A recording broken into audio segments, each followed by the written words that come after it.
মাকসুদ, উচ্ছেদ অভিযানের বিষয়ে বিস্তারিত জানাবেন। জি, ধন্যবাদ তানিয়া হারুন। আমরা কিন্তু এই মুহূর্তে অবস্থান করছি কয়েক লাখ মানুষের জীবন জীবিকা যে খালের উপরে নির্ভর করে থাকে সেই পাইকগাছার খালের কাছে, নাসিরপুর খালের কাছে। এখানে কিন্তু অলরেডি উচ্ছেদ অভিযান শুরু হয়েছে।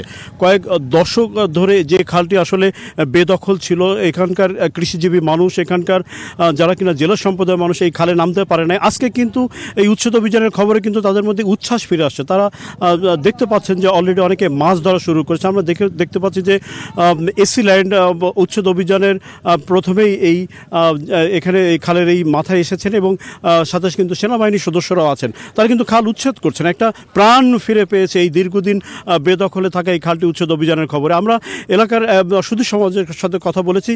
আজকে এই উচ্ছেদ অভিযানের ঠিক কোন প্রক্রিয়া আছে, কখন থেকে উচ্ছেদ অভিযান শুরু হয়েছে? ধন্যবাদ। এই যে এই কিছুক্ষণ আগেই আমাদের পাইকগাছা উপজেলা এসি ল্যান্ড সাহেব উনি এসেছেন, সাথে যৌথ বাহিনী, সেনাবাহিনী এবং পুলিশ আছে।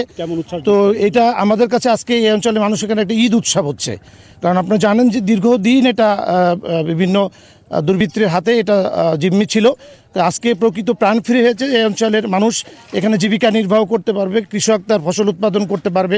বিশেষ করে জেলে সম্প্রদায়ের মানুষগুলা তারা অর্ধাহারে অনাহারে দিন কাটাচ্ছিল।